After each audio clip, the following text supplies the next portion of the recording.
Hot button.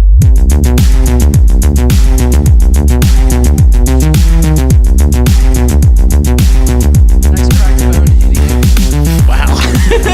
Personally attacked. In all fairness, I dropped my phone doing comedy, so it wasn't worth it. It was for the bit. It was for a Snapchat that didn't get sent. Was that for was that for one of your Craigslist odd jobs where you're the court jester in somebody's house for the day? Yo, how much Wait, can you I could pay you do to do that? Yeah. You're the royal jester. All right, so, hey, do we have any big gamblers around this table? Huge. No? Yeah? Well, Red Dead or real life. I don't know. I think Does smoking cigarettes every day and drinking and not going to the doctor count as gambling? Gambling with your life, that's acceptable. That's the ultimate. Big gambler then. Okay, good. I think I like it in theory. I mean, at least when I win, anyway. So you're a I don't like sissy. it otherwise. All right. This is Hot Button, a podcast about all things interesting in the world of video games. And today we're going to dive into the seedy underbelly of loot box crimes. Though more specifically, the skin betting circulated by Valve's massively popular and highly competitive first-person shooter, Counter-Strike Global Offensive, also known as CSGO, to be hip with the kids. The kids that aren't playing stands for for it. something. Global Offensive. Yeah, right? Yeah. Everyone always does. And you missed my Fortnite joke, so now it's gone forever. Don't Wait, worry, there was a there'll be more. Fortnite joke? Yeah. I don't know. I mentioned something about being hip with the kids, but like I don't think hip kids are playing Counter-Strike. Hip- Whoa, kids- dude. Fortnite. Kids are done Fortnite now. Don't you know They're- the CSGO starter pack? It's like a Supreme hat, a skateboard, And like a thing of meth? your dad's credit card, and like and speed. and speed. Yeah. Yeah. But we're going to talk about this game and how it led to some pretty major fixing by some top-notch a-holes just waiting to take advantage of players seeking to collect all their favorite in-game weapon prints. Bans, investigations, lawsuits, this story has it all, which is why we're going to need some help today. I'm Randall Beatrice, and I'm here with Austin Blakesley, Yo. Chris Antuano. That's me. And- keeping the catchphrase going that I invented. It's not gonna last. And for the first time ever, our special guest, fellow friend, and Valve Crime aficionado, Chris Neuteboom. Hello. I know you wanted to use esports expert, but I already wrote this. But in the future, maybe. No, now that you We'll said it out revi- loud, we'll I sound like revisit. such an asshole. Yeah. Esports expert and crime aficionado. No, I'm just somebody who has a love for anything competitive. So if there's a tournament or a competitive scene to it, I probably watch. You a want to YouTube know video about it. who's out there in the dark parts of it? Yeah. ruining it for everyone else. If there's match fixing and cup stacking, I'm the person on the scene. Very violent, that scene as well. So I just want to open this by saying thank you already, not just for joining us today, but also for the deep knowledge on the subject and the extensive research that you and Austin both did on this topic, because it's goddamn insane. Yeah. Like, it's like literally my head was spinning when we brought this up a couple weeks back, and not just because I was drunk. Like, it was like the things that you guys were telling me about the story it was just like so out of hand so fast. You got to dig deep in some legal briefings in order to find some of this shit out. Yeah. You know. Can we do a topic where I don't have to read court filings? Like for once? No. Oh, that's the best. Dude. Well, it was the other day. Austin made a joke about how many of our fucking episodes involve the government.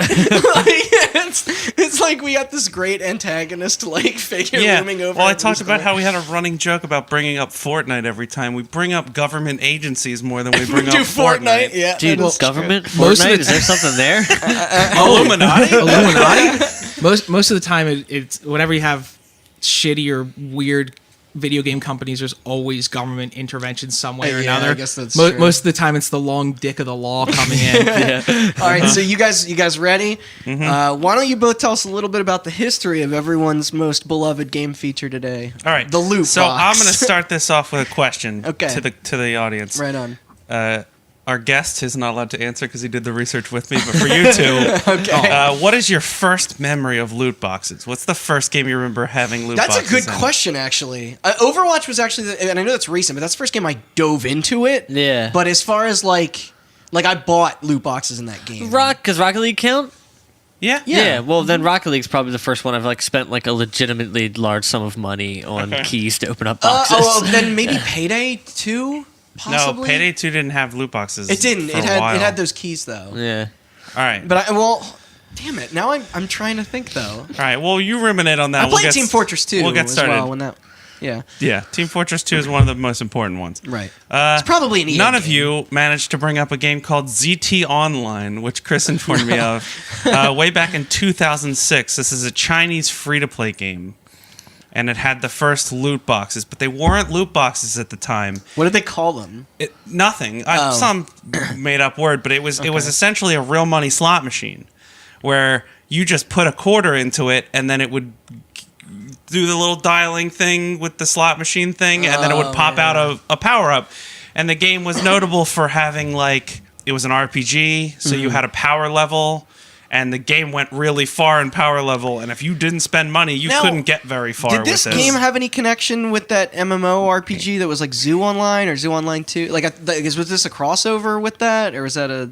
I have no idea. No. I have no idea either. Okay. But what I can tell you about ZT Online was imagine a world where when you create your character, your free-to-play character, you start as a pleb, right? Right. And you have nothing on you Me in but real life. literally potato sack, like potato sack shorts and potato sack shirt, right? And it's an RPG. Remember, it's 2006. So imagine, like, have you ever played Siege of Avalon? No. Diablo 1. Yeah. So like think like played that on the worst Diablo PlayStation. 1 like Diablo 1-esque graphics because it's a Chinese made game in 2006, and to fight a rat outside of your house you would lose if you had the starting gear. Like to fight anything Gives a whole new definition It's- of the word grind. well, yeah. Well, on top of that, the levels went up to I believe it was 150, and it was so big in the scene that people who were the closest to level 150 were literal like gods in the game. In the sense that like they would have other players like be their like house slaves for them. Like they would go out and like do some farming for them and all this other stuff, and it was considered to be like an honor to be like a squire to like a level 150. I think they were called reborns. Man, so they literally want like Jeez. class like based like, Yes. like not class based in the Yes. sense of video game class, like Yeah. but status. You're talking about Economic class. economic class. You're talking Yeah. about directly appealing to Chinese culture, Yeah. where people who like live in the slums are like, I could be a god in a game, whereas I'm just going to be the Aladdin of Beijing. Oh my you know? god. All Yeah. right. So we're going to flash forward a little bit to 2010, where this trend really got going with gacha games. Gacha games are the digital version of name. Gachapon, Right. which is a Japanese, like basically a Japanese, Are those the things in Shenmue? the little pods. Yeah. Yeah. Shenmue. Yeah. Just Where dropping you get sick little toys, you put in a thing, you get a random little toy. It's Yeah, the equivalent yeah. of like going to the movie theater, McDonald's putting a quarter Happy in Meal. and getting a bouncy ball or whatever. Yeah. Or rub on tattoos, sour drops. Yeah, All exactly. the good stuff. Condoms. And there were a lot of these, but the most successful implementation is a game called Puzzle and Dragons, which I'm sure you guys have probably heard of. Still going strong today. They had that Yes. crossover with Mario, Yep. the Mario Brothers or whatever. But that was the first game to make $1 billion in revenue in 1 year. Holy Yep. shit. That's crazy considering and this is post Call of Duty, post World of Warcraft, GTA 4. Billion Yeah. Jeez. Billion. in microtransactions. Yes. God. So that was early 2010. Flash forward to near the end of 2010, September 2010. Team Fortress 2, which was a Heyo. game that came out in 2007, made by the lovely folks at Valve. Never done anything wrong. Nope. They decided to add loot boxes to the game. But because of the criticism that a lot of these earlier gacha games had, they didn't want you to just pay money and get a random item. You had to have crates drop. And then you had to pay for the keys. So you're not directly paying for the item, you're paying to open a free item. Yes. Yes. It's like a legal loophole It's- thing. Yeah. I still see a lot of games on Steam too today, and it blows my mind that Yeah. that's like a it's thing. it just obfuscates it like one level Yeah. higher, where you're Yeah. not paying for the Yeah, object. exactly. Now You're this paying is for the this opportunity to they open introduced something. that before trading. So trading was implemented within Team Fortress 2 a month later. Jeez. So for the first month, you got loot boxes, you got items, and then they added in a trading system. But this was just within TF2. Right. Can I ask if you could tell a story? Is it the iPod one? It is the iPod Okay. one, the earbuds one. I read God. I read this on the docket and I was like, Austin has to tell that story. Okay. This So- is brilliant. Back in college, I had a Mac, not a PC. Yeah. I did most of my gaming. Well, aren't you cool? I did most of my gaming on consoles. I had a Mac because it had a Linux kernel so that I could do my programming homework easier. Anyway, but Valve made this big push to get all their games on I remember. Mac OS X. And so Half-Life came out on Mac OS X, Team Fortress 2 came out, Left 4 Dead. Counter-Strike came out, Yeah. Left 4 Dead. Portal. But with TF2, this was after that they added in these items. So I got a free item, which was Apple earbuds for your character. And all it was, the scout or the heavy or the spy just had white earbuds in his ears. And that was the whole item. But you could only get it by playing TF2 within the first month that it came out on Mac. And then they were gone They forever. never made it available again. And this was my first interaction with this whole trading system because I was not even aware that this was really in the game Yeah.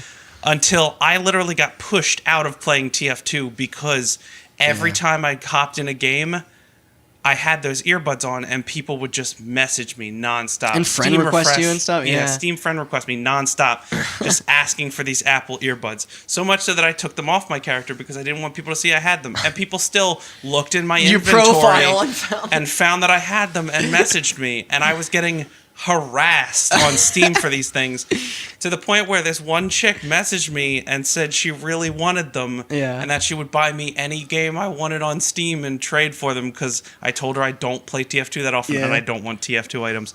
So I can't remember what the game was. But It was Shovel Knight, I think. yeah, it was Shovel Knight. What a trade. What a She great bought me ass Shovel game. Knight and I gave her the earbuds. I remember you messaged her being like, "I'm done. It's your lucky day." Yeah. Yeah. I was like, you got me on the right day because I am done with this shit. Oh, just, God. Just buy me the next game I want, Shovel Knight. Yeah. Oh, that's so funny. You made out like a bandit.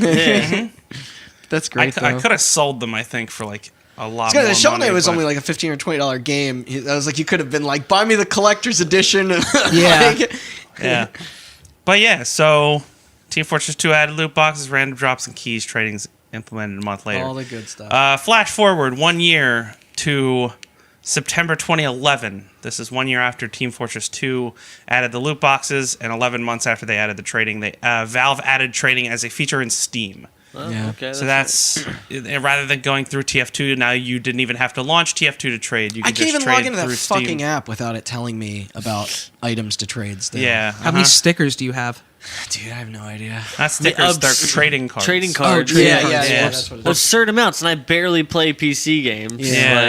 It's like I have new items because I booted up that Harmonix bullet hell shooter like 3 years ago, and they're just like, hey. Raiden? All right. For a while, there was trading that was implemented in a couple of games, TF2 still being the main one, but they did it through Steam, so that in the future, when games came out, they could have trading in those games too, and they wouldn't have to make it on a per-game basis. Right. 2012, Japan outlawed Kompu Gacha, which is a one type of gacha game, which again was like a slot machine. So this is where you get the legal loophole of forcing people to buy currency so that they're not buying the thing with real money. They're Yeah. buying it with currency. Thus then- introducing money laundering into the Yeah. world of Ooh. video Yeah. games. Yeah. and then you have to spend that fake currency on the chance to Yeah. win something, so that way you're not directly gambling. And trading although on it's- Steam Yeah. blew up fast. Like it's like every game company probably wanted a piece. After Yeah. Yeah. I mean, it's... Well, it's $1 probably- billion in microtransactions. Yes, Yes. yeah. Yeah. And that's an important distinction Sense to of make achievement. because August 21st, 2012, Counter-Strike Global Offensive was released.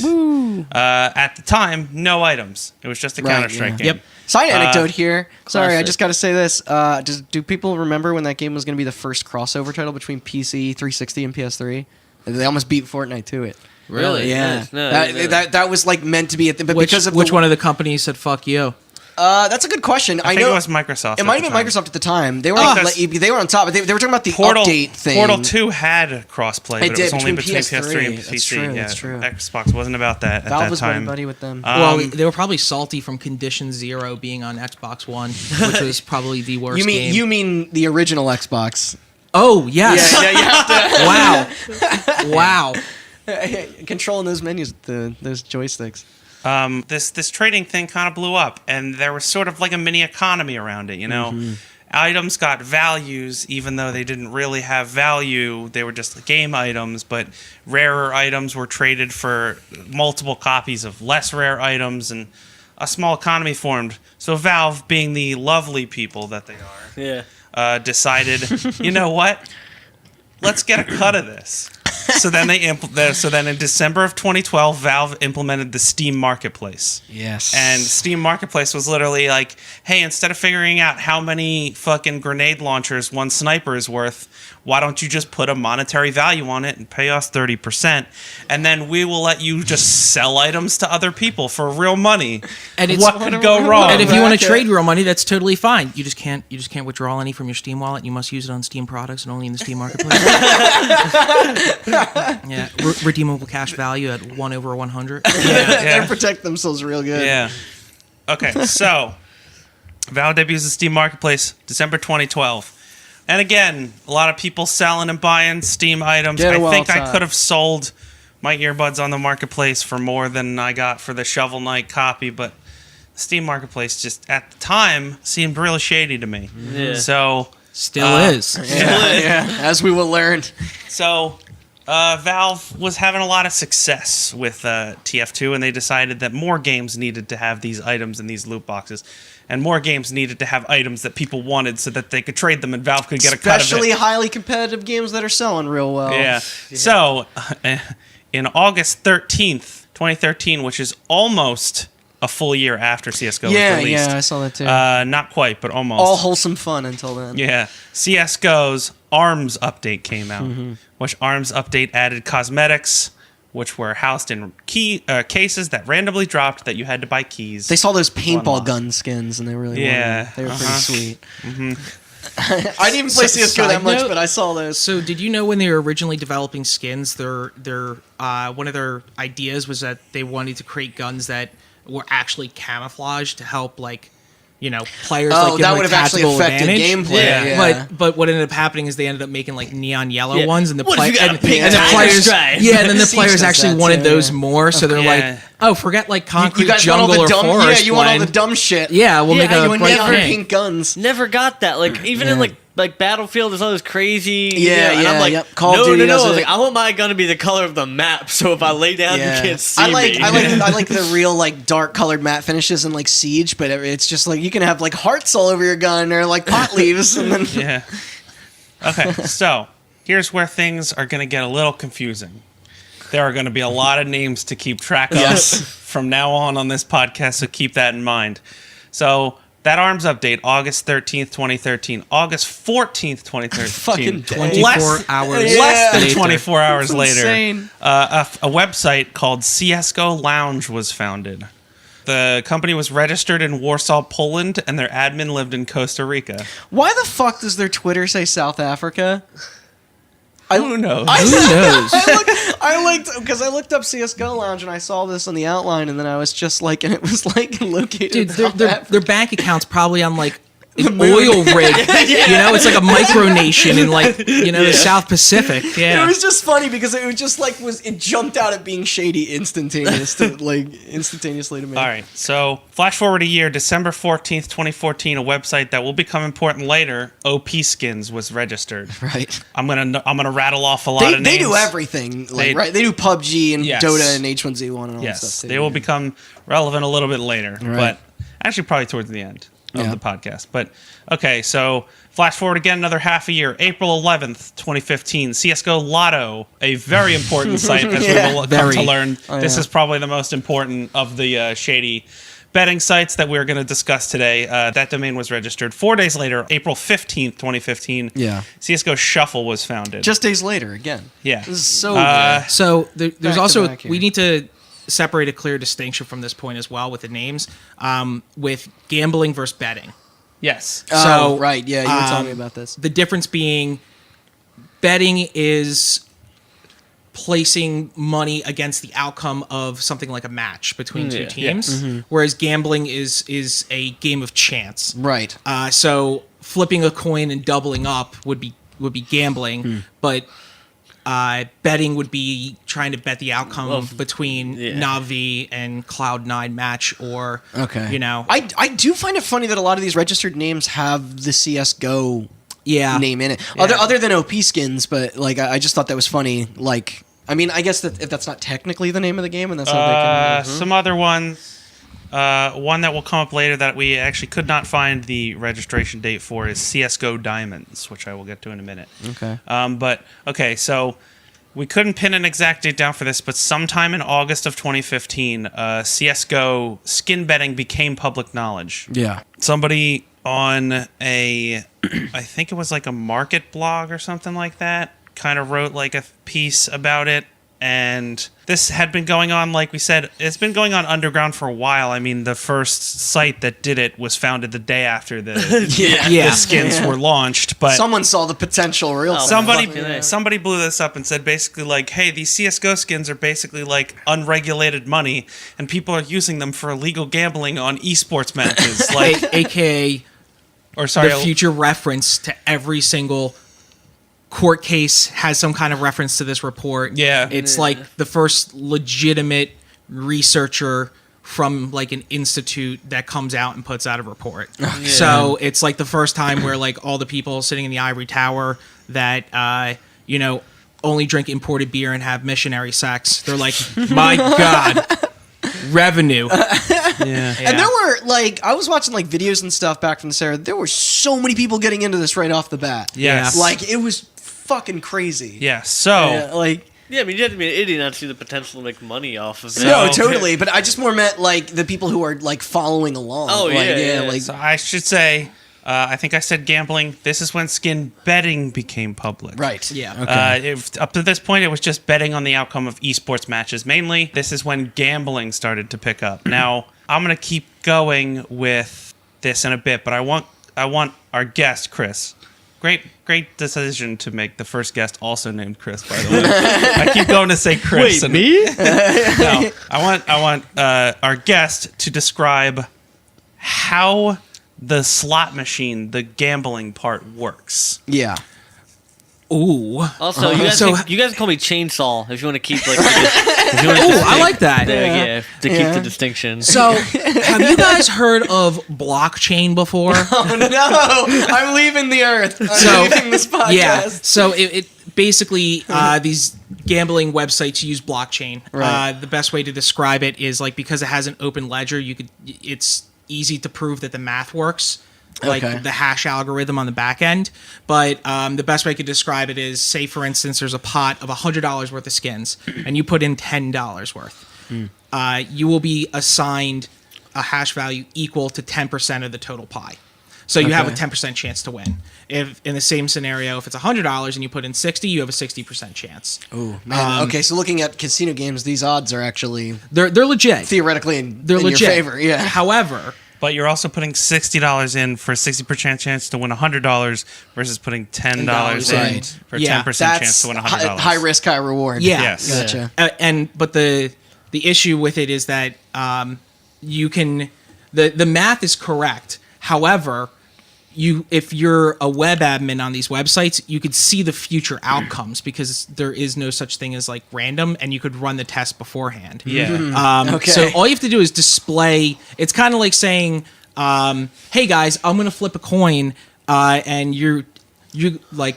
Chainsaw is going to win 5 if it comes up heads, and Randy's going to win 5 if it comes up tails. Right. And then I put up a blind, flip the coin, and it comes up tails, and Randy wins the 5. But then I show you the math behind it, and you're like, okay, seems legit. Yeah. But what goes on behind the curtain? But behind the curtain, you bet $100 on Randall. Yeah. There's no such thing as random numbers when it comes to computers. Yeah, computers cannot pull Tetris numbers out of their asses. You have what's called a seed number. Yep. So you generate a seed number using one algorithm. You feed that seed number into another algorithm, and then that gives you your final result. Now, and can that also be manipulated? Yes. Yeah. Yes. So if you give something the same seed number, you will get the same result every time because the Yes. algorithm does not change between rolls. Wow. Think like randomly generated games. Yeah. I think a great example of that would be like Minecraft or RimWorld, Right. where you can enter a manual seed and Yes. you could keep getting the same map over and over So again. when you play, I mean, you play Minecraft, you can put in a seed and you'll get the same world every time. Okay. Yeah. And I mean, I know a lot of the way that those randomly generated games are built is that it does have to manipulate it so that that world can function every time. Yeah. Like it's like they're not going to doom a new player. That comes with like logic testing. Oh, right? okay. And I think if you want to think of an even better example that includes logic testing, you should look up if you're into speed running video games. Yeah, you should totally. look at Link to the Past and Metroid Prime randomizers. Okay. They do a great job of that. Yeah, that Link to the Past one is crazy. Yeah. Because it's like the game still has to technically be beatable. Yeah, and that's where the logic comes in. Yeah. Yeah. That's Yeah. awesome. That stuff is crazy. So, August 2015, CSGO betting is now public knowledge. Gambling is starting to pick up. I wonder what that press release Okay. looked like. It was just like, hey guys, they're taking in a fuck ton of money. Yeah. And by like 2020, it's going to be fucking huge. Yeah. So get in. Yeah. Well, it was like get in and then make Or sure your regulate credit, this shit. Yeah, Yeah. Make sure your kids don't have your credit cards. Yeah. Yeah, I think that was the actual point of the article. It was like, Right. hey, maybe check your kids. Don't give them your credit cards. I mean, they can have the defense that they're like, hey, it's an M-rated game. Okay, so this is Shouldn't actually be not playing on our it. timeline, but this is probably important to bring up. The gambling part of this, the slot machine part of this that Chris just described, started to gain a lot of steam, and there were a lot of people that were sponsored by these sites. A lot of CSGO players were starting to get sponsored by these sites, Right, And they yeah. were starting to post videos, and somehow, miraculously, every video that these people posted where they were being sponsored by the sites, they won big. I bet. How to win $13,000 in 10 minutes. Yeah. Oh, Yeah, things like that. that's nefarious. Um, what would look more enticing on a Yeah. live stream, really? Kids Yeah. watching these were like, "Oh shit! If I get my parents' credit card, I can make all this money." So that started to pick up and cause a lot of issues. Yeah. And then we're gonna flash forward almost a year to June 2016, and we are gonna see shit Judgment hit Day. the fan. That's all it took was a year of this. Oh Judgment man, Day shit is hits the fan coming. within the span of about a month and a half. Shit hits the fan. Government agencies are going to get involved. All this shit. Okay, so we're going to start in June 13th, 2016. Okay. I'm going to go over the highlights, and then I'm going to pass it over to Chris to discuss the lawsuits and government intervention. Okay. This is gonna be cool. June 13th, 2016, excited. CSGO Diamonds, which I mentioned earlier. Right, that was the site. Admitted that they were sponsoring a CSGO player. How do you pronounce that, Chris? M0E? It's Mo. Just Mo. Right? Mo? Yeah. Okay. Yeah. So they were sponsoring a CSGO player named Mo. Now, they admitted that they were sponsoring him and that his videos of him winning were faked. The only reason that Wait, really? hold on. The only reason that they admitted it is because he fleeced them. He posted a bunch of screenshots of their conversations and said, "Pay me more money, or I'm going to show this shit to the internet." Holy shit! Yes. Not just more money. Blackmailed him. No. That's Pay me the fucking- money that you promised me, Oh yeah. and some more. Yeah. Yeah. Do you know how much he money that blackmailed was? them. I believe. Oh my God! See, I don't want to quote it wrong, but I Sure. think it was in the range of just 5,000. So he got Still. sponsored for $5,000. That's What they some- that's did, some cheddar. what he showed was that they gave him house money because CS:GO Diamonds, their currency Right. were diamonds. So they gave him 10,000 house credit. in the- because when you're accepting, okay, if you pay right. $1 to one diamond, right? Well, they could just create more fucking diamonds. So they Yeah. gave him house money to play not with Bitcoin. on stream, and they didn't pay him. So he was trying to withdraw the diamonds, the house dollars, and they wouldn't allow But it. yeah, we couldn't cash So out. he basically said, "You got 72 hours, or else my I'm going to show God. some shit to the internet that you guys don't want seen." They didn't do anything, and kudos to him. He posted it. Yeah. And Fucking then A. they admitted it. Oh yes. man! That 'Cause- was well, it they at never that would have point. otherwise. Yeah. Yeah.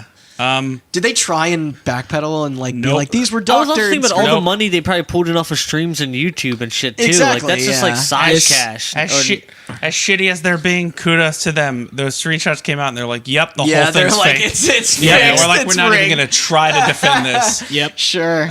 Okay. Okay. So, 10 days later, June 23rd, Sounds like 2016. it's lawsuit time. Yeah. Yeah. The first of the lawsuits against Valve appeared. Damn. Now, Going right for the big boys. and I say first of the lawsuits against Valve because there was not just one lawsuit against Valve in this whole thing. Oh, yeah. But again, I'll pass it over to Chris in a minute. He'll go over all the lawsuits. Okay. July 4th, 2016 is very important because there are two very important people that I'm about to name. Uncle Sam. T. Martin Yep. and Syndicate. Now, these are their handles. Pro Syndicate, Yeah, yeah. Pro I Syndicate. saw hackers. These are their handles. Chris will reveal their real names in a little bit, probably, because there's a Yep. lot of court filings that show you their addresses and names and shit like that. Oh yeah. But Yeah. some guy who was in the CSGO scene made a video and basically said like, "Hey, you know what's his name? Mo got exposed. They're all doing it, Right. And here's proof that T. Martin and Syndicate are doing it too." And the video didn't gain a whole bunch of traction outside of the CSGO scene. It wasn't until H3H3 Right. made a video Yeah. basically repeating the information in the video. It's a way to get the word out. And what was that? Hold on. Let's see if I have it. That guy's name. For the original video, Yeah. Honor the Call. Honor the Call. That was Okay. it. Yeah. So yeah, YouTube channel, CSGO channel, Honor the Call exposes these two for doing this. Gains a little bit of traction in the CSGO That scene. video is hard to watch too One of- because you can just see Yeah. like the cracks through one of the people in the CSGO scene happened to be H3H3, who has a large YouTube following, so he Yeah. decided to. If H3H3 are ever listening to this, that's a 10 was your best work. But so he really blew it open, and that's when people outside of the community got caught on. Yeah. And then because of this, a lot of people started getting exposed all at once on Yeah. America's Independence Day, no less, July 4th. So yeah, Syndicate and T. Martin are exposed. They're What's more American than blackmail and gambling, though? I mean, Nothing. They have a friend, co-conspirator Josh OG, was Yep. also involved. This Okay. was all CS:GO Lotto, by the way. I forgot to say that. Right. T. Martin and Syndicate were CS:GO Lotto. We have Phantom Lord, who Chris will get to in a little bit, also from CS:GO Shuffle. We said Mo from CS:GO Diamonds. And also, OP Skins was involved in this, but This is a they whole damn operation. Yeah. they had no part in any of the lawsuits to come. Yeah. Okay, so 1 week later, July 13th, 2016, Valve updated their terms of service to say like, hey, maybe stop using our service for illegal gambling. And He's like very like nice about it. as it now violates our terms of service. A couple days later, Did they write new terms of service Yes. to try? Yeah. I Yeah. figured. They have, It they have was- an open AI. it in was the always marketplace. meant to be against their terms of service. They updated the verbiage to be like, To cut all the loopholes. without a and- doubt, you cannot do this. Right, Yeah. okay. And they were probably worried about underage kids doing it too. Oh yeah. Well, you they mentioned were stealing worried parents, out right? because it was happening. Yeah. And again, we'll get to that. July 16th, a couple days later, one of the people I mentioned above, James Phantom Lord Varga of CS:GO Shuffle fame, is banned by Twitch. And again, this will come up in the lawsuits. Right. You already get big companies involved Yes. at this point. Yeah. Right now, we have Valve, Google, and Amazon all involved. And soon to be the United States government as well. Now, a couple days later, July 20th, 2016, Valve sends cease and desist letters to 23 of these websites. And I have the list of all of them. Not going to read them because they're all real stupid and there's a lot of them. Yeah. But they basically said, hey, you have 10 days to stop using this or you will all be banned forever from Steam. Because the Everywhere. way that this works is, and Chris can talk about this a little more if I get anything wrong, but you trade an item to a bot.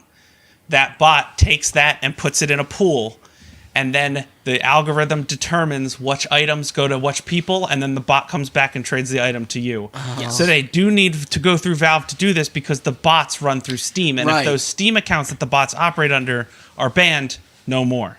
Yeah, and even more so if So those that does pool, break if those everything. pool accounts, because the bots are essentially the middlemen holding for the bankroll of these websites because you can't remove the item from Steam. It's not like you could transport anywhere else.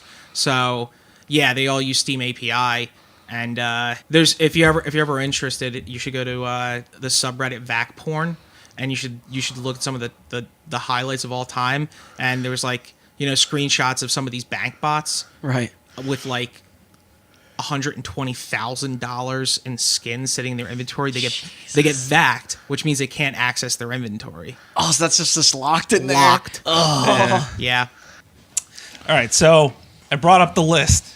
Yeah. Chris came up with a good idea. I brought up the list of these 23 websites that got the cease and desist. I'm going to give you each a couple goes to try and guess some of the names that are not CSGO Lounge, CSGO Lotto, or CSGO Diamond, because we already said those. Are they that like contrived? Like they got actually okay. Think casino terms. Okay. Skin craps. You might be onto something. CS poker. Yo, CS roulette. That's gotta be CS one. roulette's got to be one. What about roulette party? Skin factory. CS go for broke. That's a really Okay. You each get one more guess, and then I'll read off some of these. Damn it. We When in doubt, just put CSGO in front of something. okay. Yeah. CSGO rackets game. You already said lottery, right? Is that one? Yeah. So CS:GO CSGO Lotto lottery. was I feel one. like that's probably one. That's CS:GO lotto. lottery? Without you looking said. at No, lottery's not. CSGO Mega Millions. No, but you're so close. Damn it. All right, ready for some of this gold? Yeah. Okay, CS:GO. so we said CS Gold. Oh, that's so good. No, nobody did that. No? No, but we got a better one than that. Hold on. Okay. All right, so we said CSGO Lounge, CSGO Diamonds, CSGO Lotto. We have, those are all .coms. We have CSGO.com, CSGOcosmos.com, CSGOcasino.net, That's on the nose. CSGOhouse.com. This is my favorite, CSGoatsy.com. Yes. Holy shit. Did Chris make that? They were all about the jokes and making money. CSGOcrash.com. Okay. CSGObig.com. Foretelling. Oh, CSGO Big. I almost said that. Yeah, CSGOfast.com, CSGOsweep.com, Skins2.com, CSGOpot.com, CSGOwild.com, and bets.gg. Bets.gg. That's good. Yeah, all right. Back to the timeline. Yeah, jeez. This is around like when Twitch started to get pissed, right? Like Yes. They started, yeah. Sometime in the month of July, where all of this was going down, Twitch hopped on the bandwagon and updated their terms of service. Or no, sorry, they didn't update their terms of service. They claimed their terms of service were solid and that this type of promotion was not allowed, and they would ban any users who showed CSGO betting. This was an outcome of them banning Phantom Lord. Apply to other games too? Like TF2 or FIFA or EVE or anything? Like, did just CSGO betting or? They said stop CSGO betting stuff, Right. but like Yeah. their terms of service apparently did not allow for any of this Any kind type of of stuff. There's Okay. like if you have an Overwatch stream of you opening 100 loot boxes, you won't get banned. Right, But because I've seen it's that all you, the time. but like if it's you on CS:GO Blackjack and Right. you're like actively betting skins and showing yourself winning or Right, losing, okay. Yeah. and that's because Phantom Lord did it a lot. Which is funny because Twitch just allows straight up gambling. Yes. Like they stream Yes. like poker games. Poker, yeah. It's just funny. Yeah, but whenever if you're doing that, then the onus is on the casino that you're Right, playing at yeah, to yeah. validate that you're of age and you're doing all this stuff. Whereas like Yeah. for online gambling, it's just Those protections, I guess, are not really when there. you're betting with essentially fake currency. Yeah. So this is where I'm going to hand it off. We're going to flash back about a month to when I said June 23rd, 2016, first lawsuit against Valve. And Yeah. I'm going to hand it over to Chris, and he's going to talk about the deluge of lawsuits that came out of this. Okay. June 23rd, 2016, lawsuit number 1. Valve was sued by I wish you had a packet in front of you. I and you really- just fold I really it. He has should a print it digital out. packet. It's Yeah. multiple pages. Don't worry. Valve is sued by some attorney. It's filed in Connecticut. Okay. They filed for restitution, unjust enrichment, federal civil racketeering, and the Connecticut unfair Is this like a trade DA practices. in Connecticut? Or? No, private attorney. Oh, okay.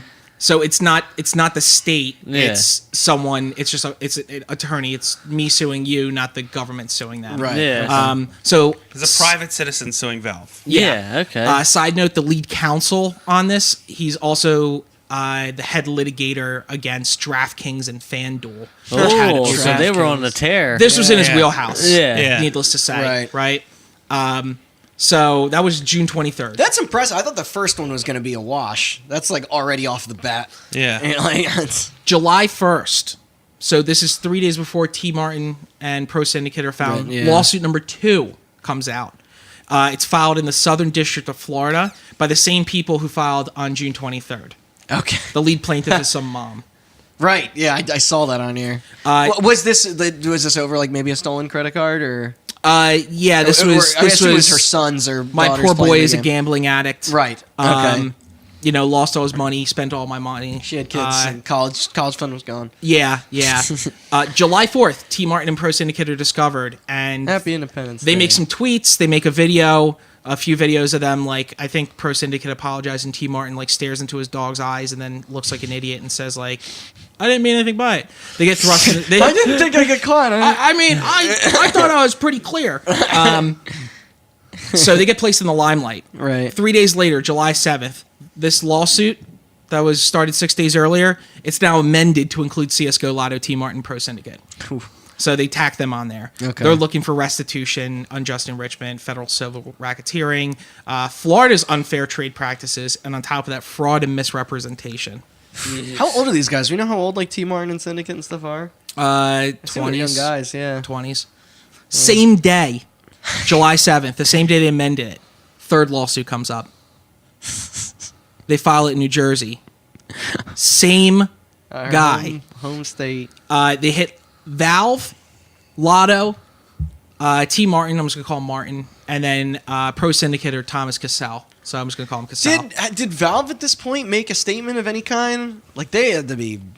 Yes, so they Pissed. came out and said this was after the cease and desist. Okay. Yeah. Man, And, some fires to extinguish. and then a few days later, they update their terms of service. Yeah. Right. As like the preemptive, right? Yeah. So this had all the same shit as before attached to it, except it had New Jersey consumer fraud. It also has a nationwide call out for all persons who spent money to purchase skins on CSGO Lotto to basically become defendants, and if they suffered losses at the hands, to become plaintiffs, sorry. Yeah.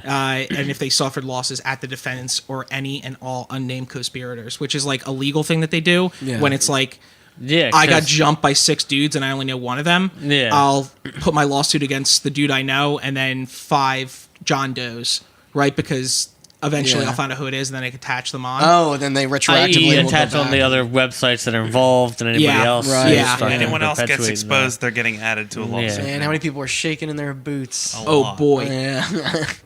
July that. 16th. Shaking in their pink tiger striped boots. Yeah. They're shaking in their in their ruby red StatTrack Pro. Trying to think of Boots. what the most sought after skins were in that game at that time. That's a good question. No, what's the Apple earbuds equivalent of? Probably the Alp Dragon lore, but I don't know when it came out though. Okay. But that's like a pretty big one, and then Because I assume they did limited run shit too. Yeah. There's skins that are They had- upwards of like 1,000. They had different crates that you had to buy different keys to unlock. Of course. Yeah, you know, But the they would Chroma stay in your 2Ks inventory forever until you unlocked them. You Key- could only earn them Get certain reminded times. every time keys you are logged in, keys yeah. are $2.49 a pop, but cases go for 3 cents. You know. Yeah. Yeah. They also have all that other shit where like if you watch tournaments in game, Yeah. because there's like a spectator connected to the server, stuff like that. You have a chance to get like special cases that only drop for that. Right. Yeah. Okay. I remember the spectator incentive stuff. Also, going on as well. we'll get to this a little later to interrupt the lawsuit thing for a minute. Valve had come out with another game in this time, Dota 2, that had the Yes. same case system. Same system, yeah. Everything. And this was also getting in the skins from that game, and the cases and stuff were also getting involved in this stuff. There was Yeah. a lot of people doing some There- Dota 2. spaghetti against the wall. Yeah. There were a lot of people doing Dota 2 Maybe this is why they don't Gambling as make well. games anymore.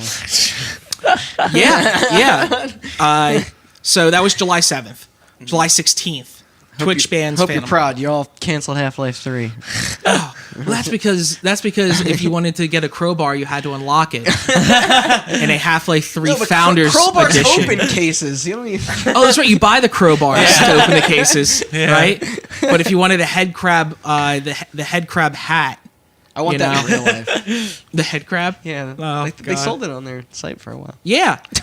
So, so July 16th, they ban James Phantom Lord Varga, right? Yeah. And originally, it's because his involvement, obviously, with the gambling, what the website not disclosing it to his people, gambling on the site. He's pretty nefarious for what he did in the sense that, like, remember I told you, like, they put the curtain and then they determine it? Yeah. There's a really renowned esports journalist, Richard Lewis, who's kind of been doing it for like 10, 15 years. He broke That's the a story long about time. it with some screenshots of him talking to. Oh, so he had dirt too. He had the Skype conversations between him and basically, this guy played League of Legends and then went to playing CSGO. He's not programming a site using blockchain and gambling. So he's talking to his web admin who like actually knows what the fuck he's doing. Right, yeah. And there's literal conversations. No of paper him. trail. Yeah, Fucked right. up. Until the guy he was talking to took the screenshots of the conversation of If only him, Snapchat existed him back then. asking for the next call for him to go in. Right. Because he's on stream live and on his second monitor, he's asking him which pool should I go into that I could guarantee I win. So he would go on his own website, and it was all to legitimize an illegitimate practice. Yeah. Yeah. Like, he would go on his own website on one monitor, show him donating or giving to the bots the items, and then seemingly going into pots where he's dumping $5,000 worth of skins. You're not kidding. That's then- pretty shitty. And then winning. Yeah, of course. And then winning. Yeah. And he's doing it live. And there's screenshots of him saying, like, if I show myself winning live, we get more money. Of course. He's getting subscribers and stuff too. Yeah. That's what I'm Everyone's saying, because everybody's getting a piece. Yeah. So. every subscriber's like, they're quote unquote like goading him on, but he's doing it on purpose. Like he'll Yeah. get a sub and the sub message will be like, "Go all in, faggot," and he'll be like, "Oh yeah, well I will," and then he will, and he'll win, and then he'll fucking and then everyone's like, "Oh my god, yeah!" The pod champs come out and chat. Yeah, you could see those screenshots online if you look them up.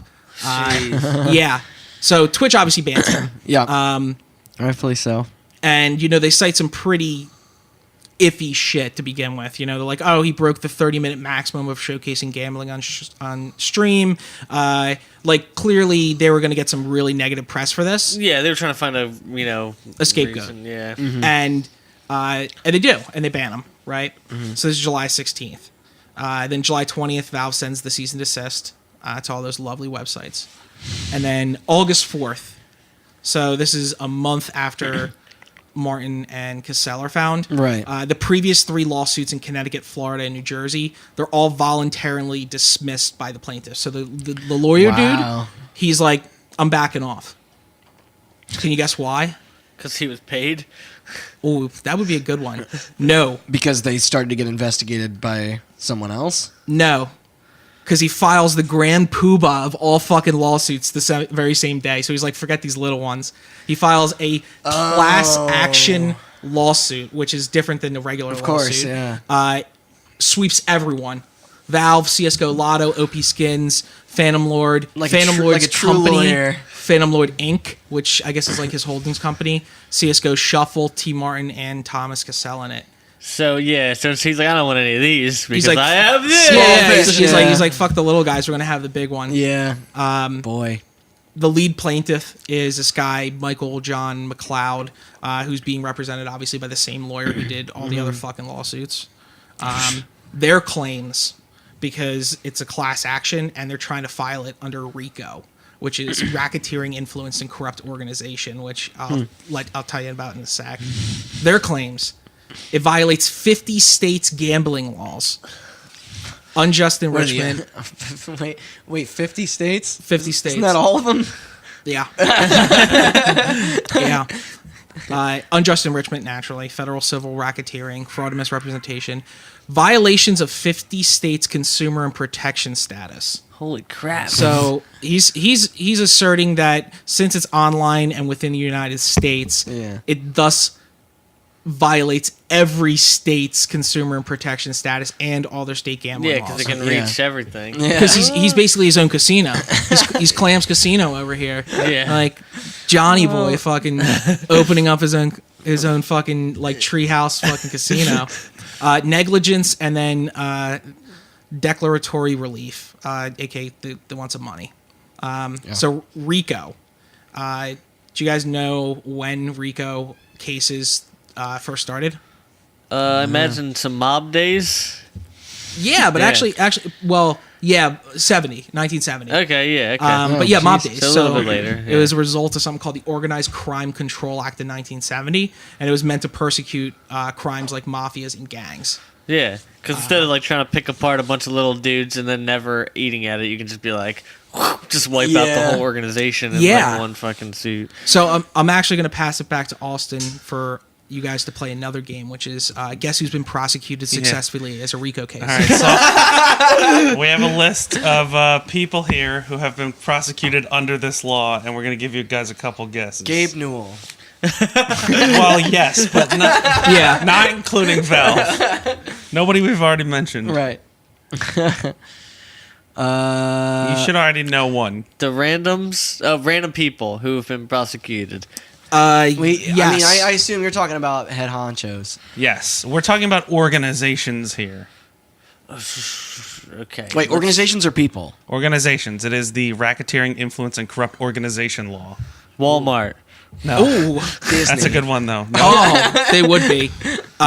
Okay, first clue. Motorcycle gang. Hell's Hell's Angels? Angels? Yes. Oh, yeah. I actually think I heard about that. Yeah, I think I did too. All right. Gang that wears gold. Latin Kings. Yes. Yo, The Knicks. A gang, yo, check this out. the Saints. A gang that wears blue, not the Crips. Shit. Oh, the police. Yes. Ding, ding, ding. Got him. The Los Angeles Police Department for their part in the 90s. Yeah, With some shit. I've heard Yeah. some great stories about that. I think there was also the days. Miami Police Department, but Yeah. some other shit. All right, here's your next clue. Spotlight. Oh, the Roman Catholic Church. Ding, ding. Catholic Church sex abuse cases. Oh my God. Clue, soccer. FIFA. Ding, ding, ding. Definitely I knew FIFA. about that one. Yeah. Oh, man. All right, here's a good clue. The Flat Our first Earth episode Organization. has something to do with this. Oh, MLB. Ding, ding, ding, ding. Oh my God. All right. Roe v. Wade. Wait, what? Roe That's v. your Wade. next clue. Bro, what do you mean, like the abortion case? So what? So like what? Like the abortion clinics themselves, or Planned the Parenthood. other Opposite. direction? Opposite. Okay. Opposite. Well, like against it, like who's against it? Like the Westboro? No, just Yeah, they're not a pro-life activists. Pro-life activists.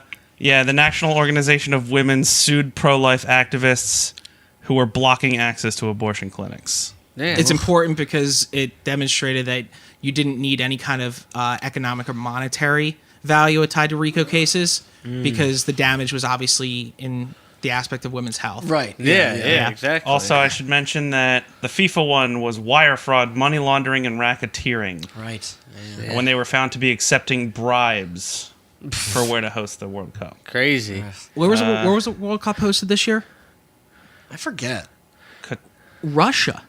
Yeah. Wait, really? Where is it going to be hosted in 2022? Here, West right? Russia. I'll give you a hint. It's a country that begins with the letter Q. What? Cute. I don't know. Qatar. Qatar. Oh, that's right. Yeah. How yeah, is yeah. Qatar hosting the 2022 World Cup? Scenic guitar. Scenic Qatar. Yeah. Where the hell's that? It's in the desert. It's Middle- in the UAE, right? Yeah. No, It's- it's near the UAE. Okay. But Yeah, my Middle East. geography, I guess. Yeah, so like in there's also Come back to me when it's on the moon. Gambino crime family and the Lucchese crime families. Yeah. So and for the Catholic Church, it was important because they put 2 bishops away.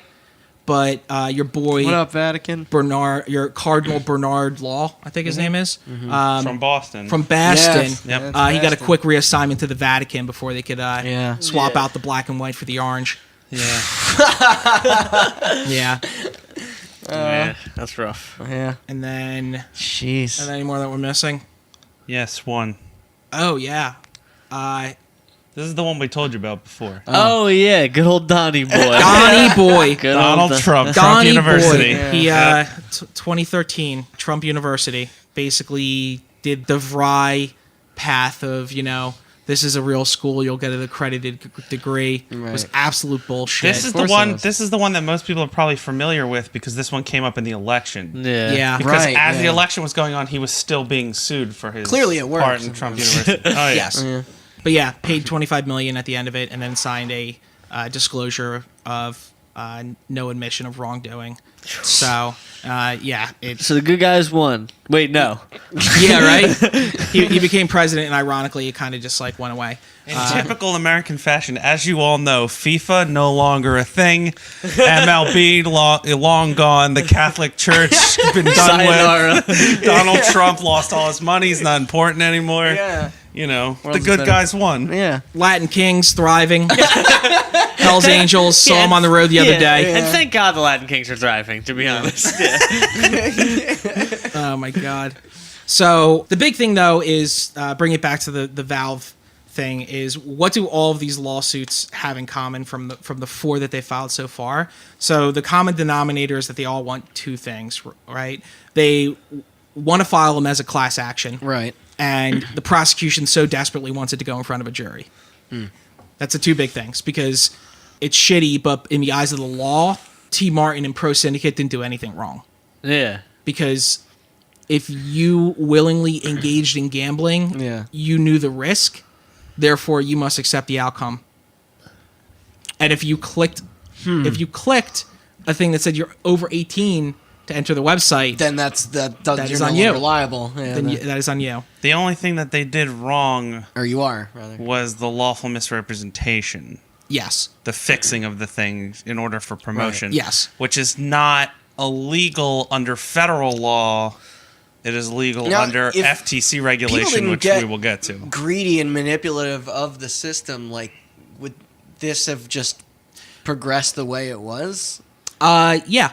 Yeah. Yeah. I think more and more people were getting into it. Yeah. Well, I mean, it was growing, but it wasn't until, like, people got caught and things started to get sort of gamey, and that's when Valve was like, whoa, and Twitch, I mean- and, like, they would have let it go. God bless Mo, dude. It's money. This Yeah. dude's a pretty reputable dude. I mean, I think he's a content creator, played CS. Right. I should have prefaced it at the professionally. beginning that like not every one of our characters here is created equal. They're not. It's not necessarily a league of villains, but I think we make it pretty distinguishable who our assholes in the story are and who aren't. Yes. Yeah. And I mean, think about it this way: you're a streamer, right? Your daily income is astronomical already, Right. And then imagine a company comes to you and they're a gambling website and they offer to double your daily income to put their logo on your stream because they're making so much money. Who wouldn't say no? Who wouldn't say no? Yeah. And Who wouldn't say yes, you mean? Yeah. Sorry. oh, you're right. I meant who wouldn't Yes, say yeah, no yeah, to yeah. it? Who would say no to it? Yes. Yeah. But everyone would agree, right? No, yeah. Yeah. Um, I mean, we and- know people who play games like who at some point probably played games competitively enough that would be hugely appealing. And yeah. Actually, this is a good question to ask you guys. So, I'm like, gonna throw this out there. If the Latin Kings wants to sponsor my stream, Oh! I'm more than happy to play games for you. Not you, Hell's Angels. Yeah. uh-oh. Don't say that. If pro-life activists want to sponsor my stream, Oh my god. just have all of these logos. Yeah. The Gambino crime family. Next to the It's like the MLB entire logo. screen. MLB logo. Just MLB, FIFA, the Catholic Church, and the Latin Kings. Proud sponsorships. Bringing together the network. Oh my god, yeah. That'd be awesome. No, question to you guys. So have you guys heard of the company G2A? Yes. Yeah, Okay. they sell keys and like Randy bought a key I did. for Hatred off of there. I did. And then the game was bad, and then it got banned from his Steam account. It got removed from his Steam Listen, account. I wanted to see that game, and I didn't want to pay a bunch of white supremacists to play it. So I bought it from a keygen site, and allowed me to try the game long enough to see that it wasn't good, and Austin long enough to see that it also was trash, and then it got taken away from me. Wait, They revoked it from my library. Wait. It was made by white supremacists? Yes. Yeah. Please Well, tell. there was like a Polish team involved. Well, they I don't know how many people were involved with the making of that game, but like apparently they follow some pretty questionable groups on Facebook that have some pretty extreme opinions. The game is called Hatred. You are a guy in a trench coat shooting up random civilians. Oh, Let's say they'd be shit. One of the sponsoring very few Austin Stream. AO Okay. Oh, games. God. Yeah. I mean, I don't know if every single person involved in that game, was like. I'm sure there were some people in that game just trying to make a new postal for the modern age, and then there were other people. I don't know what's up. But either way, that was not the only game I bought on there. I bought a couple games off there. Some of the games in my library still working. So I bought Rocksmith off there Was because it- I didn't want. I already owned the cable from playing it on console, yeah. and so I bought it from there for like it was like a $60 game for $12. Still in my library because I was gonna mod it anyway. So was Hatred removed because of the game itself was removed? Or is it 'cause the CD? initially it was, then it got put back. It That's got a put back. weird It case. was removed from his account because they discovered it was a false key. Okay. Yes. Yeah. Well, Oh, you mean my case specifically? yeah, so that goes to the next question is like, would you accept the sponsorship from G2A? Knowing that some of their keys are stolen. Well, no. Well, because here's the thing about G2A. I think they become maybe a little more legitimate over time. They're still a thing. Yeah, But, they're like, still out there. I know there was a lot of game because for a while their big thing was like they were selling Xbox Live and PlayStation Plus cards and stuff like that. But they, obviously not for full price. And I guess they were just like it's the equivalent of like you can sell gift cards and then people buy used gift cards that haven't been used. So like that was their big thing for a while. It was like, yo, we got subscriptions for World of Warcraft like real cheap. And then it's like they work, but how do we get them? I don't know. And then like as time went on, when they would like get unused codes from Nvidia, or just people would sell them, or I don't know how. But then there was some controversy about stealing credit card info. People would sell them to them. Okay, because when it got, I stopped using G2A once I found out that there were some people that got their credit card stuff stolen. Because I was like, it's one thing to take money away from a major publisher who can afford it. It's another thing to hurt other Indies, people, yeah. individuals that are, or morons like me that use it. So like that's.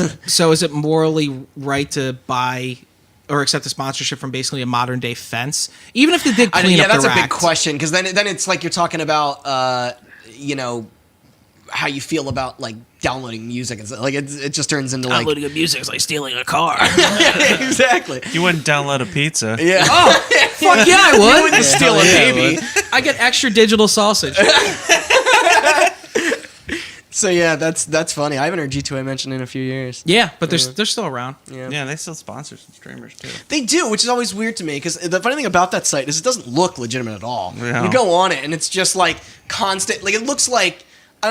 You ever see a site that is just like you're almost overstimulated by the amount of shit on it because they just every inch of that page is sold to another company. There's just ads that are like built into the thing. It doesn't matter if you have blocker or not. Like it's like that site never looks legitimate. And now it's funny. You go on like you're saying you go on Twitch or whatever, and it's just you see that logo in the corner. You see it at like events. Like you see it at at gaming competitions and stuff like that. Yeah. Like, that's fucking weird. Yeah. Yeah, like Isn't it weird when like the basis of a major company and sponsor is like pretty shady?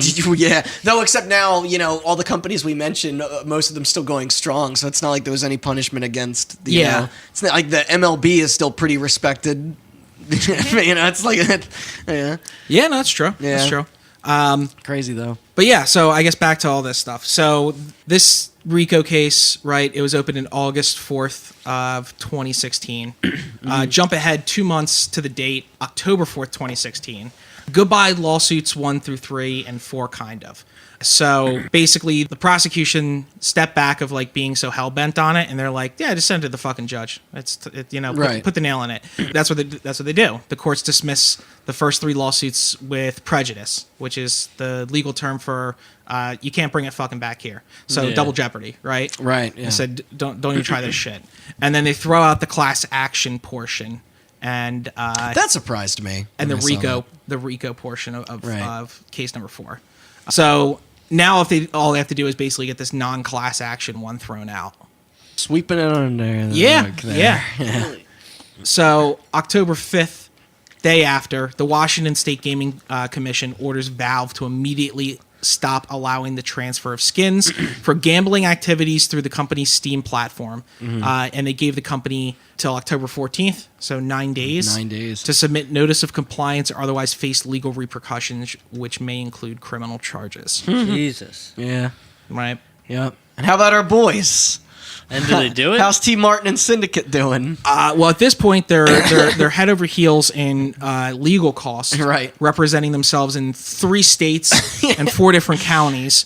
And on top of that, they have their companies which are being sued: CSGO, Lotto. Right, yeah. Yeah, That and they started, right? that they started. They both owned 42.5% of the company. So collectively, they owned 85%. The last 15 went to the other dude, Josh OG, Right. who at the time I think he was still going by his original name, which was the Original Weed. This dude loved the burn. Loved the burn. Josh, if this podcast ever gets to you, while you're listening to this, take a fat rip. Yeah, all his skins were the pot leaf ones.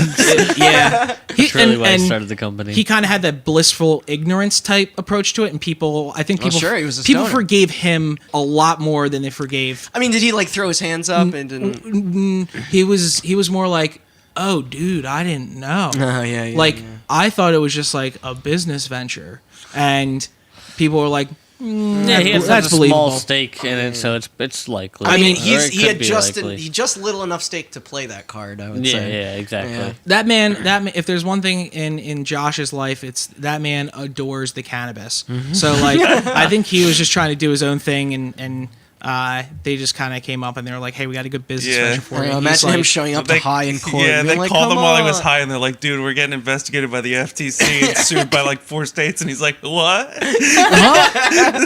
Whoa!" Oh man, the FTC, our old friends. Yeah. So Crazy! I never thought when all of us decided to start a gaming podcast that we'd be talking about the Federal Trades Commission as much as we do. Yeah. The FTC, the SEC, the FBI, yeah. CIA, Yeah. NBA, MLB. and stay tuned for some Supreme Court intervention on a future episode of Hot Button. Oh my god. So we'll zoom ahead to 2017. In January, that was the last legal document that I got to take a look at of T. Martin's lawyers trying to file for the rest of the Grand Poobah case to be thrown out. Right. I should probably check up to see if that was actually thrown out or not. But I don't feel like paying the 10 cent per page for legal briefs. That's how much like they really? Yeah. Electronic court filings, 10 cents per page. And as you can imagine, they're like, That's for some shit fascinating like to me. this, Where it's does that gonna be money like go? 50 pages. The government. Okay. Court systems, Sure. bro. All right, I guess that makes The sense. state of Connecticut or Rhode The Island. money goes into CSGO skins. Yeah. That's the real irony. So roll ahead to September 2017. T. Martin and Syndicate are investigated by the FTC. Yeah. December, 3 months later, they come out. What a year. Oh, what a year. 2016, 2017, not a good time for T. Martin. I know these guys are probably a little older, but I keep envisioning them in high school. They're like And 20. You just come they're back. What did you do for your summer vacation? You got to imagine, they're like 20, they got to be mid 20s, and their target audience is 13 to 18 year olds. Yeah, that's so they're the- just those type of dudes. Totally. You know? That's the vibe I got when I was watching Like- those videos. It's the Everything worst. from their eyebrows down, probably waxed. Like those kinds of dudes, you know? Like buys like an imported dog just because it probably gets him more views on his videos. Like if there's any 2 assholes in this world, it would be these 2 guys. Yeah. So I have no fucking remorse for these guys. I hope they listen to this and write me. Yeah. Because I'll write you back. Because your addresses are all over legal proceedings on the internet. They probably moved. Yeah, Yeah, definitely. Come find me and fight me. Oh, you're trying to knuckle up? Yeah. Dude, I'll starch those motherfuckers.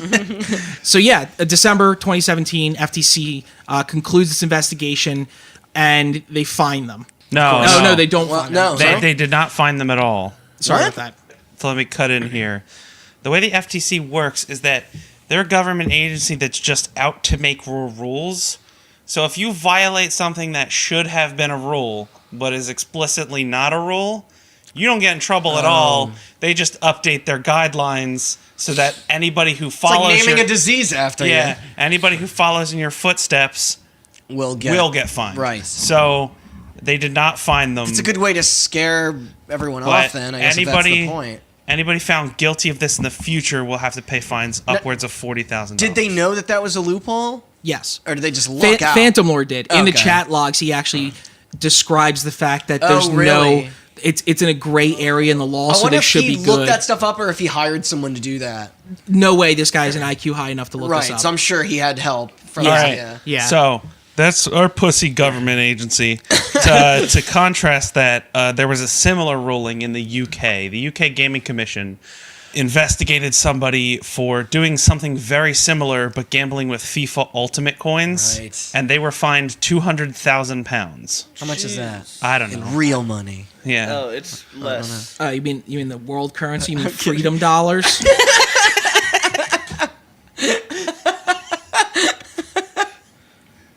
I'll tell you how much it costs. He's looking it up. I'll tell you how much it is.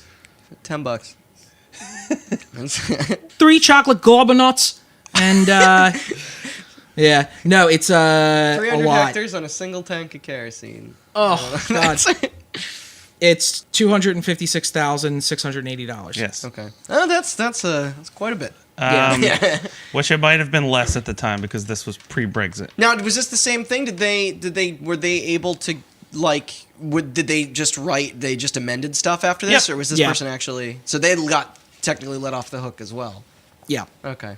No. The UK one. That's what I mean. UK one got fined. They got fined. They got fined $250,000. $250,000. Jesus. So with those rules were already in place over there, or they just were like, "Yo, fuck." No, they're just like, "Fuck you, don't be a dickhead." It's just a little more strict. I guess. Europe's got a different way, which is like in America, we're like you did wrong, but there's nothing to say that you didn't do wrong, so we can't fine you. Europe's like slap on the you fucked up.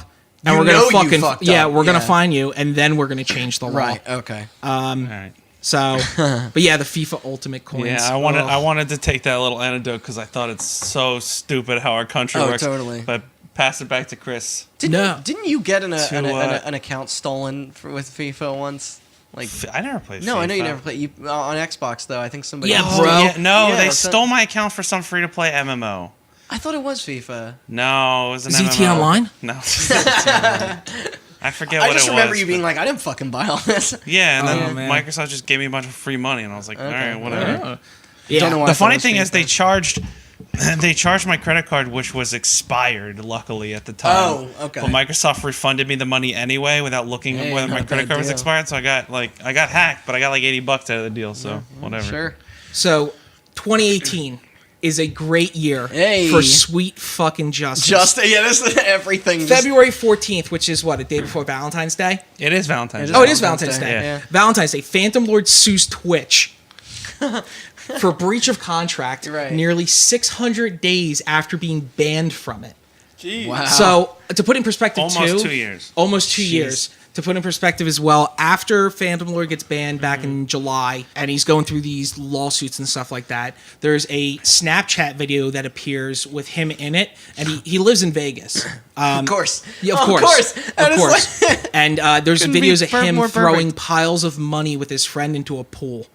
What an asswipe. Mm-hmm. Oh my god. So clearly something has happened since then. What are those addresses? Yeah, right? Yeah. So clearly something has happened that he's probably run out of the money because now he's trying to sue Twitch almost 2 years later, right? And he's claiming breach of contract, basically saying they used me as a scapegoat for negative press. You know, they didn't notify me in accordance with my Twitch partnership contract, which people aren't familiar with Twitch. It's like back in the day, how it used to work is if you used to stream on any of the competitor sites, which was like owned.tv. Oh, man. MLG had their own thing for a bit. And you were... That was around the time everybody was trying. Yeah. Everyone tried before Twitch just kind of ate everyone up. Twitch used to reach out to you and give you a partnership contract. They used to poach you, or if you're strong enough on their own platform, they would offer it to you.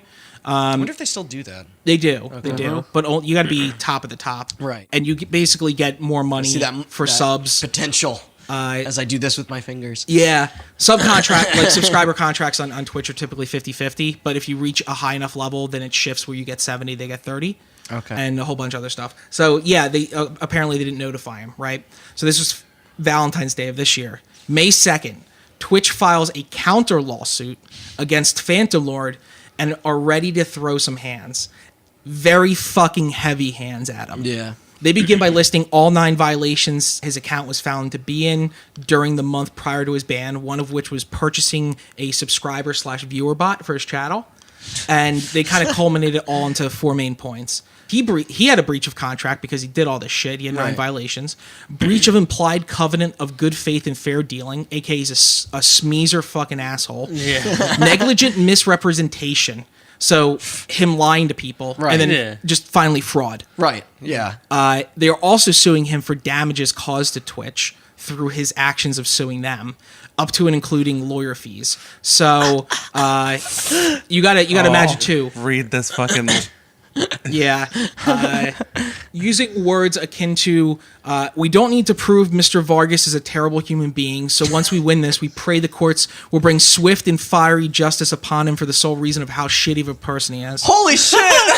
Twitch said that? They did. They said This is that. Chris paraphrasing Yes, what Twitch said. but they use the word. They use actually the word pray a lot. They're like, we pray the courts will look into this, like extremely dubious matter. There were like 7 middle finger emojis in that statement. Yes, It was really. and you're talking about Amazon lawyers. Yeah. This is after that. You're not talking about Twitch small company. The long dick of the law presented by Jeff Bezos. Yes. Jeff Bezos could crush him with money. Jeff Bezos has like a $600 million contract with the CIA, and now he's making enemies with them. Oh man. So, yeah. Do you want to? There was a few things non-related to the core stuff that also happened in 2018. So I'm going to pass it over to Austin. So we're gonna go back to our good friends OP Skins, the website OP Skins. They somehow. They're still trucking. They were not really a part of the whole faked winning YouTube thing that happened. Right. So but they were still capitalizing on the trend. They were still capitalizing on it, but like Chris said, what they did is not technically illegal. Right.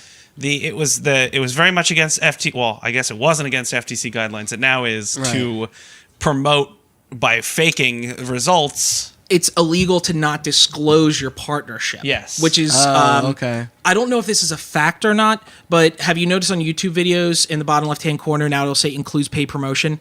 Or if you're on Twitch, they'll have a bracket. Hashtag sponsored. Yes, that says like sponsored. and stuff, I have good reason to believe that is because of this. That is what they got in trouble for. But it didn't matter because they already retroactively, once it got found, once T. Martin and you can still play ignorant up to this point. got exposed by H3H3, they went back and edited their videos to include this is a sponsorship thing. Yeah. Okay. So they were, my guess is they lawyered up super quick and their lawyer told them to do that. But thanks to the Wayback Machine of Internet Archives, you could see that they obviously added it. Right. But yeah, so it's illegal to not disclose your relationship with a company if you're promoting it. Because also, you got to remember what they did was they did not technically rig the game. The game, that's what Austin was saying. They just looked into the future to see what the outcome would be, as opposed to changing it's the like outcome. counting cards, right? Yeah. It is, but counting cards is not illegal. It's not. Yeah, even though it can. Even though we'll break your fucking legs. Yeah, exactly. Either you get the money or the hammer. Yeah. So yeah, they were still on this game, and now they were not just dealing in CSGO, but like I said, Dota 2 was also involved. PUBG was also involved. Yep. There were a couple other games involved, but those are the main 3. Valve implemented a 7-day cooldown on items. Right. I remember this because I tried to sell a bunch of PUBG items and I had to wait 7 days. Right, I remember that. Yeah. So when you get an item, you have a 7-day cooldown before it can be traded or sold. And that was enough to. No. So what does that do? I don't really. So, some of them, like it was enough for the shittier fly-by-night, probably Russian Sokobliet sites. Yeah. But so basically, the way it worked was you would get items and then you would instantly bet them. So the way that the bots worked was, like I said, you trade it to a bot trades it to a pool trades it to another bot then trades it to the winner. Yeah. every one of those interactions would have to be spaced out by 7 days. They thought this would fix the problem. Yes. Like waiting, periods on real guns. Yeah, exactly. Solved everything. Wait, let's give the robots betting tools. In typical, it's funny. Randy brings up that the gun waiting period thing because OP Skins quickly found their gun show loophole, and they found a way around this. I don't exactly understand how they did it, but it's akin to something like they just had the money and skins to throw around. So they would just hold a big pool of skins, and then if you traded them one skin, they would find the same skin that they could trade They had and then enough trade to it back do to that? you. Yes. Yeah. Yeah. You've already got to have a collection. We're They've we're been talking going for a while. they- now. Yeah, like, for years. good point, they did good like point. you're talking like in total money in, money out. Right. You're upwards of like 25 million a year. I just think it's funny that they probably didn't plan ahead for it, and then when they saw that like new thing go into effect, then that new policy, they were just like, "Well, we're sitting on all that easy." Well, Like, they like my guess is that they probably had someone write an algorithm, like a decay algorithm that Right. basically tells them the optimal inventory that they have based on the previous like transactions. Like if you and see, they acted on that fast, like that fast. They were just well, yes, yeah, I think it was within weeks if they didn't already have it out before Valve Right. came out with this. Oh yeah, it was a couple weeks after. Man. It was real quick because it wasn't much on their part. They just had to adjust their little system to find similar items and pull them from. right. And then eventually Valve cracked down on that as well. Yes. Right? Yeah. So then Valve saw that they did this and said no, and they just nuked them. They banned all their bots with a whole bunch of inventory getting caught up. Now the site still runs. As of me and Chris's research, the site's OP still bot, up. or, OP Skins, OP and they still Skins. have this system where we can get around your cooldown, but you can't actually pull your skins out of their site anymore because their bots got Oh, banned. that's just saying about shit Yeah. getting locked. Man, that's crazy. So it's Yeah. like you can still trade the skins to people, but it's like fake childhood stock market now, where it's like you can't pull Salty the bet. you can't pull the skins out or sell them to people or anything. Without the So it's fun. like there's no point to it. Yeah. of Yeah, course. what are they worth, right? Yeah. That's VGO. Yeah. That's VGO. That's like Yeah. people paying Bitcoin to own Brad Pitt's crypto image. Yeah. Yeah. Yeah. So now it's just they're just trading pictures of items. Yeah. now. Also, And you can find a bunch of forums of people being like, "I don't get it. What's the point of this?" There are people like, "There is no point of this. You're It's an over idiot." finally." Yeah. Or whatever. yeah. exactly. I wonder what kind of liability OP Skins had when their bots got nuked. Like, do you think Gabe got on the phone? And he's like, "You're about to feel the fist," and they're like, "Get it all The out." long knife of justice. So Yeah. how The many? Karambit stats track. What did this mean for all the other games as well that were? Dota has a pretty So, good system. We have. Do you know how Dota's system works? It's you can't open the same item twice. Yeah. So once you open it, it gets removed from the pool of items that you could open. Yeah. So It's Yeah. like one loot box has 10 possible items, Right. and they're all common.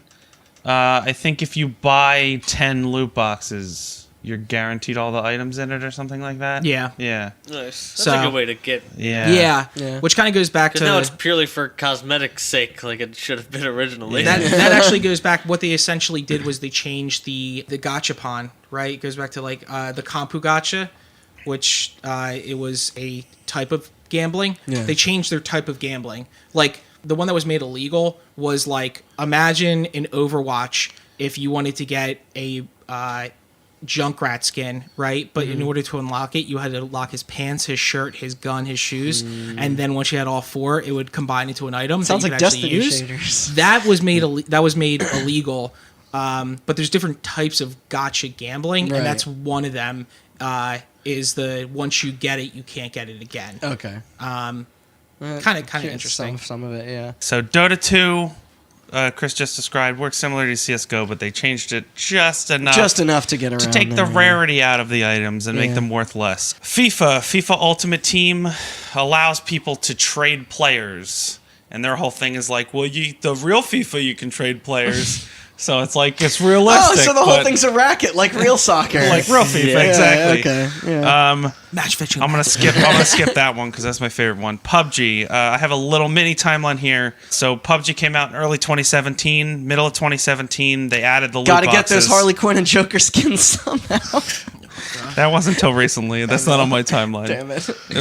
But they added loot boxes in the middle of 2017, and then Brandon Green. PlayerUnknown himself came out and said Valve has enough measures in place that this gambling in this game won't be a problem. I bet. Flash forward a couple months, a number of sites started to pop up around PUBG gambling, and then in May of 20 immediately. I'm confident in Valve's ability to stop this 2 months later. It's like a challenge. Fast forward to May of 2018, the problem got so out of hand that PUBG Corp had to disable Steam trading in PUBG entirely. Point Fortnite, I guess. Yeah. Okay, and my favorite story. Well, didn't Rocket League added? Hold on, I'm getting there. Right? Okay. My favorite story, EVE Online. Oh, it's everybody's favorite story. So EVE Online has a lot of things where you can buy their in-game money for real money, and you can basically create and hold any job you want.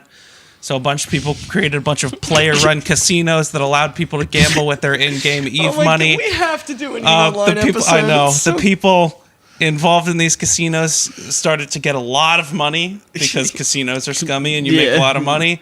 And then they decided that, you know what? If we pulled our assets together, we might have enough money to overthrow the EVE Online government. The EVE Online, the main leading faction in EVE Online had to actually pull what's it called? CCP, the people that make EVE, to ban the accounts because they're like, these people are doing gambling. See, that's brilliant. At least they're clever with it in a way that I feel like anything should I go know. in that game. They're like a real corporation. Yeah. They're called corporations, but they act like it. They got deeply involved in politics and lobbied the government to the law. and lobbied the government to get rid of their competition. Just And, let that site go.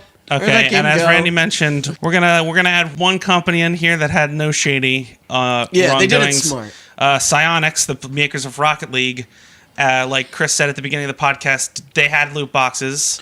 And Chainsaw said at the beginning of the podcast. I was gonna say I didn't say shit.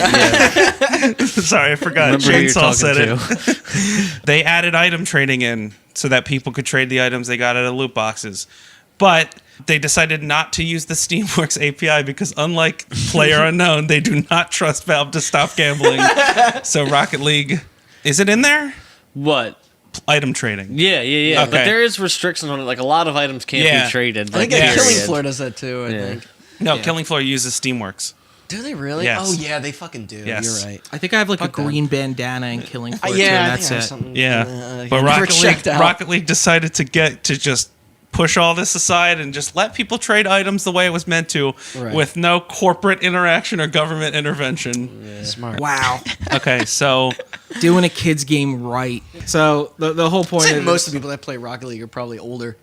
that's true. Yeah, you call him Jason, our audio engineer. It's kind of funny, right? When you have kids games, kids obviously are getting ramped up in this, and you don't want them to be. And then the prime age for gambling is like 13 to 21, and then people that are over 21 are like, I'm not fucking dumb enough to gamble. And we're just like, fuck this. That's how Rocket League does the whole thing of like, hey, the game is easy to play, but fucking hard to master. Yeah. It's like that's the way.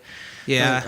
But yeah, so the summary of this is... wrap us up. This is so good. This shit is fucked up, and it looks like everyone's going to get away with it.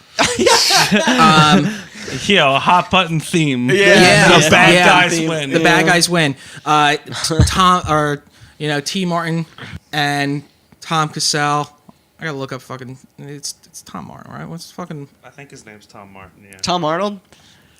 No. Trevor Martin. Trevor Martin. I don't know. He doesn't really deserve to have his fucking name be... Yeah, that's fair. Yeah, pronounced correctly. Trevor Martin, and I've been definitely saying Tom Martin the entire fucking time. Oh, well. You said T. Martin. T. Martin. Yeah. Perfect. Whatever.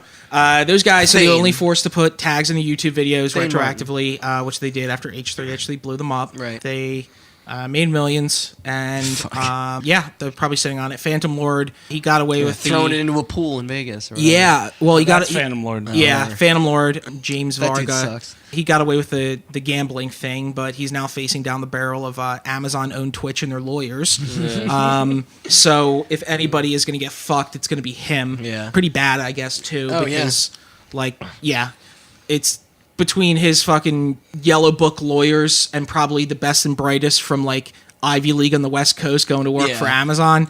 He's gonna get wrecked. He's done so. And Steam doesn't really need to do anything from a legal perspective to curb any of this. They're not obligated to. Yeah. It's kind of the BitTorrent or the Pirate Bay defense. That is definitely I was going to say the Pirate Bay defense. Yeah, it's just like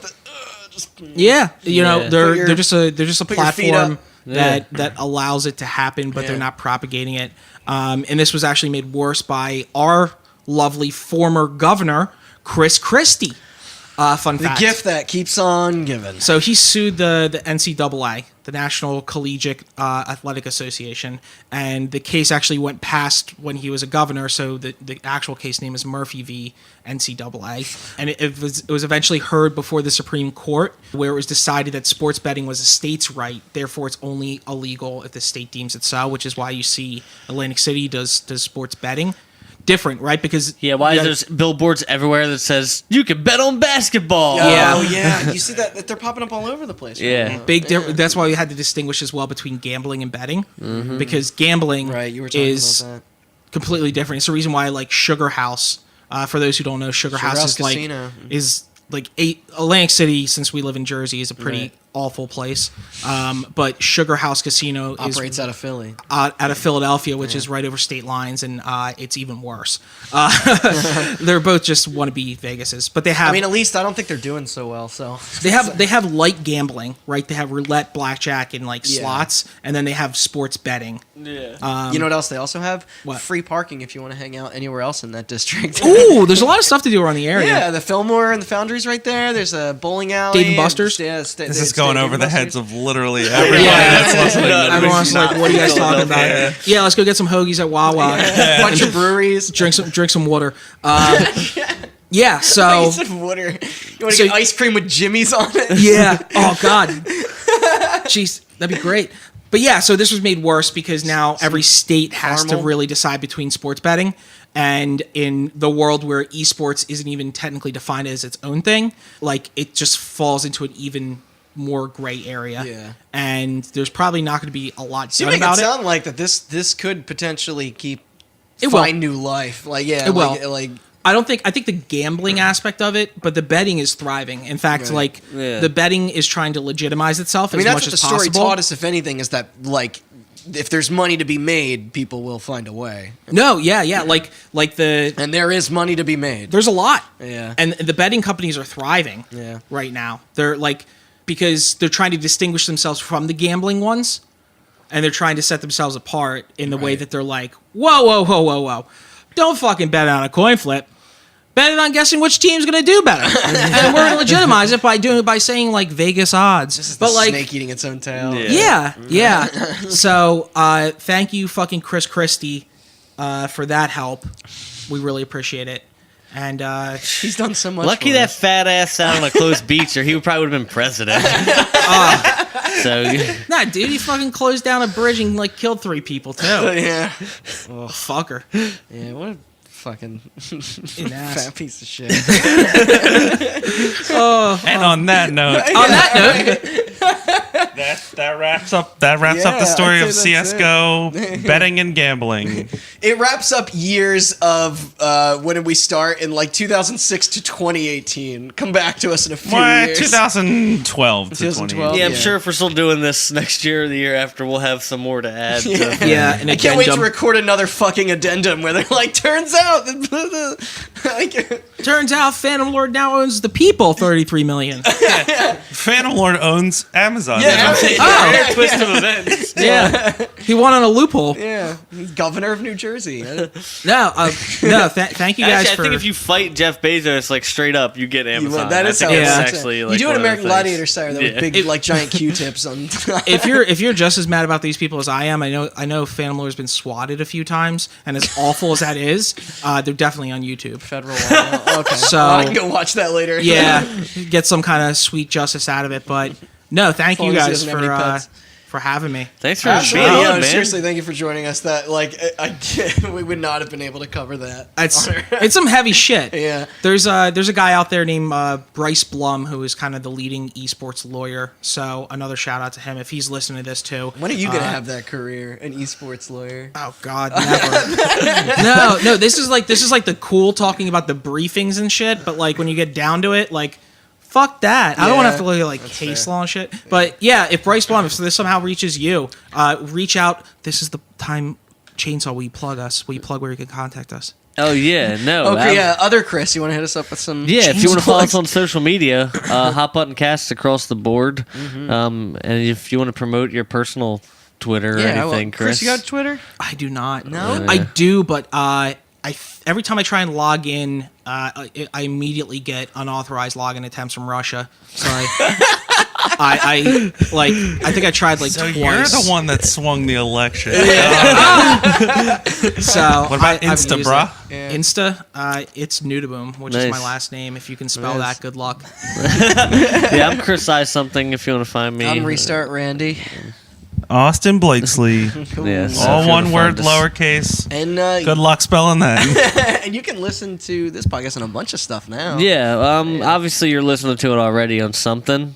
So, but well, if you want that's a good point. yeah, If you want to But if switch you to wanna- the If you feature. discovered this podcast Yeah. and are randomly listening to it or streaming it, you can subscribe to the podcast There you go. on iTunes, on Spotify, on Google Play, on Stitcher, as well as Got if it you have all. a Podbean account, we have Podbean. yeah. Also, if you're a psychic, I think we have it blasting in the realm of the undead. So if you can pick up on that, you can also. I was wondering what get that it was done. at Yeah. night. Can I'm you pretty hear that? sure. I'm pretty Waking up in sure cold sweats. we could get some reviews, some reviews on iTunes. Yeah, as if you well. review on That helps a iTunes, lot. that Yeah. boosts the Cool. position of the show. So. Make sure you hit that like and subscribe button. Check out my Yeah, Patreon. Just smash that like button. Smash that like really button. helps me out. Hit that really bell helps me icon. No, and comment down below if anybody has any takes. What's If your you- favorite illegal gambling scheme? Yeah. No, if there's How do you any, feel about loot if boxes? somehow, some way, like a real lawyer who's like past the bar and can practice law and can explain some of this stuff more in depth, Yeah, DM us, bro. DM us. Yeah. And if anybody has any interesting ventures, like CSGO Yeah. skin betting websites that you want to get in Match with us True. about, like great story. We're looking pick at up like some money. match fixing. Did anything. you get scammed? Let us know. Next episode, Hop Up brought to you by CSGO skins. Yeah. Brought to you by Hell's Angels, MLB, Taco Bell, AOL Time Warner. And the Catholic Church for when you need to repent. Daddy's there for confessional.